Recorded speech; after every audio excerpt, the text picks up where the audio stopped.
everybody, welcome to another edition of A Chapter a Day Keeps the Doctor Away. My name is Alan, otherwise known as HeSweet, and I'm from ReverseThieves.com as well as the Speakeasy podcast. And this time I'm looking at the 7 Deadly Sins, Chapter 59, The Unreadable Man. And you can think of this one as Enter Data from Star Trek The Next Generation.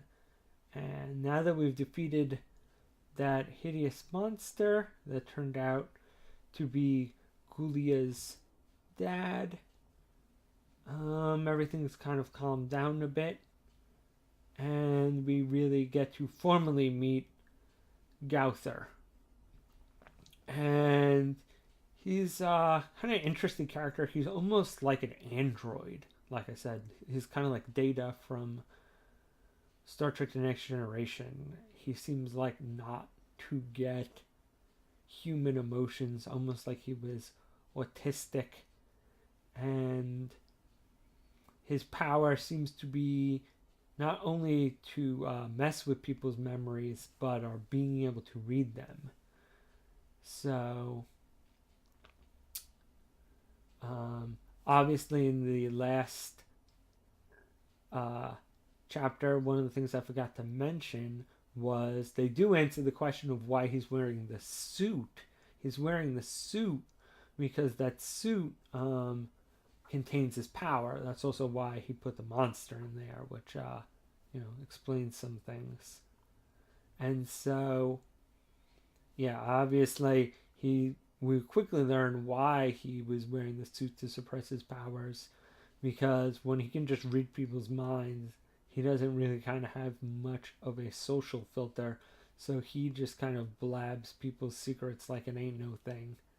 Because, as the Japanese say, he can't read, the winds in a room, so he doesn't, kind of have proper social things. So, when Band makes trouble, it kind of spirals out of control as he goes around basically spoiling everybody's secrets. And, hilarity ensues. And interesting that he didn't read any of the captain's secrets, but I feel like his secrets are big game things, not something to be blurted out casually in a comedy scene. But we do get one interesting piece of mind reading that apparently Melodus wants to know why he doesn't have any memories. And according to Gauther, that's because, well, not any memories, but memories of like what went down when the Holy Knights turned against them. And it seems to be Merlin's fault. Merlin seems to be the one who wiped his memories and seems to be very deliberately hiding even more than the other sins. She doesn't just seem to be hiding from the kingdom and the Holy Knights. She seems to be hiding from the other sins, because anytime Gauther has looked for her, like, just clues about her seem to disappear. And like I said before, I feel like part of me feels like she's still a red herring. I don't know. But once again, maybe it's a misunderstanding. Maybe they think that Merlin betrayed her because they think there's a traitor, but they're setting her up that way, and it's going to turn out that it was like someone who wasn't in the someone who wasn't in the 7 deadly sins, but had enough information to set them up or something. I'm thinking that she had some other reasons to do what she did, but we haven't really met the character. I mean, we've seen her wanted poster, and a few times we've seen her in flashbacks. She doesn't really interact with anybody, so I feel like everyone in the 7 deadly sins is kind of an anti-hero, kind of not necessarily, a pure white knight, but I don't think she's evil, but we'll see. I'm still putting my money on the fact that if she betrayed the group, there was something much more interesting for why she did it than just wah ha ha ha, and that'll eventually they'll get her on the team. But I'm thinking they're setting her up so they can put a twist, and maybe the last, you know, seven, the last sin is the guy who set them up, which is another interesting thing now that I think about it. Gauther is the sin of lust. And he doesn't really seem like a lusty guy. So I'm wondering how he got that kind of position. I'm wondering if he was originally kind of this lusty, kind of almost like band-like guy, but since he had the power, it was even easier to seduce people, and kind of as a recompense for breaking someone's heart that he shouldn't have, he's kind of taken on this like emotionless state, kind of to pay penance for his previous lust. But unless like he's like a child of lust, he was born out of wedlock, and that's kind of a sin of the father thing. And I feel like each of the sins really kind of lives in their sin and why they are the way that they are. And some of them compensate. Like, once again, Melodus definitely had some wrath going on. And that's why I feel like he tries to be such a pacifist. So I'm thinking his sin has to be done by him, but they could, cheese out of that. But yeah, most of this scene, other than that Merlin part, is just, him getting, you seeing what his role in the group is, and kind of him being kind of the straight robotic guy, which I think is cute. And, they kind of need a straight man in the group. Everybody's kind of wacky. I mean, occasionally somebody will play straight to one of the other wacky characters, but to have a constant straight man is pretty good for the group. And for some reason, I feel like super nerds are gonna kind of relate to Gauther. Just in the way he puts his foot in his mouth, even though he kind of wants to be logical and a good guy.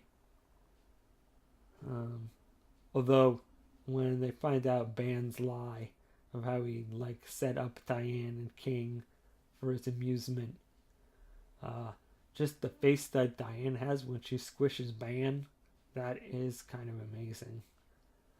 It's probably my favorite panel in the whole manga, even though it's not the most amazing. It's just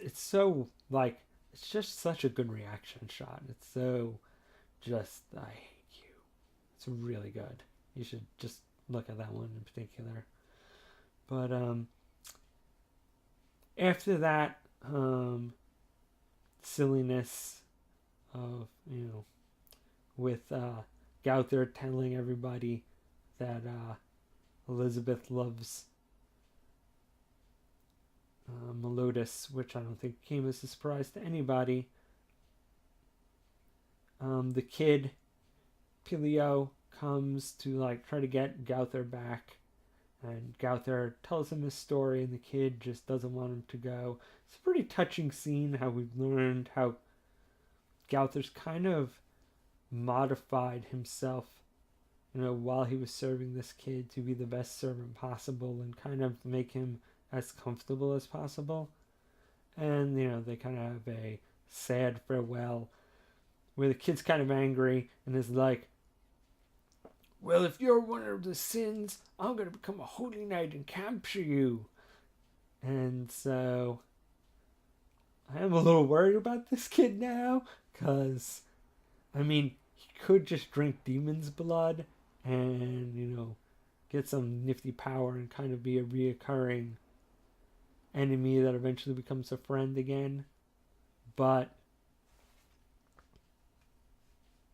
I feel like it could also go really bad, where that kid just dies horribly when he gets demon blooded. And this series does seem like a series that wouldn't be totally against murdering a kid like that in a horrible way. I'd be a little surprised, but I don't think it's totally out of their wheelhouse. So, um, you know, they part ways, and um, in the end, the Dawn Roars bring back the head of the monster that they were supposed to kill, and kind of one of the chief badasses has Gulia blow up the head, which is kind of a twisted little end. Like, you definitely know that the author was like, yeah, that's really messed up. This is great. Um, where, well, she doesn't know it's her dad's head, but we, the audience, do. And you definitely get the feeling that that jerk knows too. And is kind of reveling a little bit in giving that order. And so, man, that girl is just getting more messed up as this series goes on. But I really feel like that's her role in this series, just to be the most messed up of these bad guys.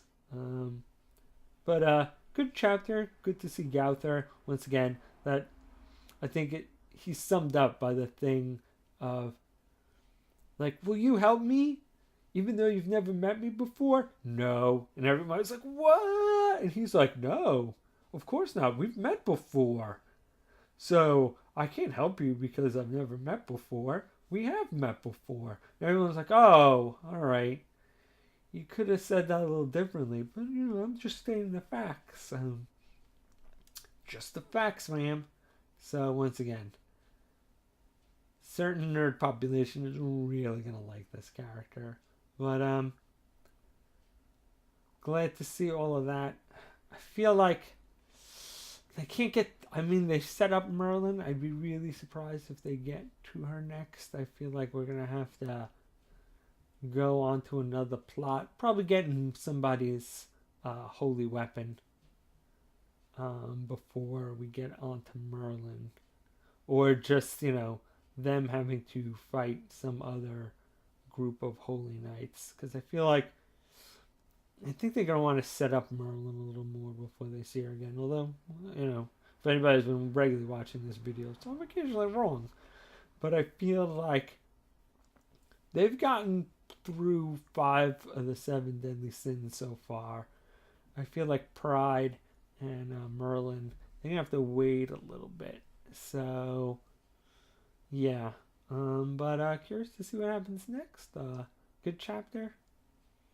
Alright, see you guys next time.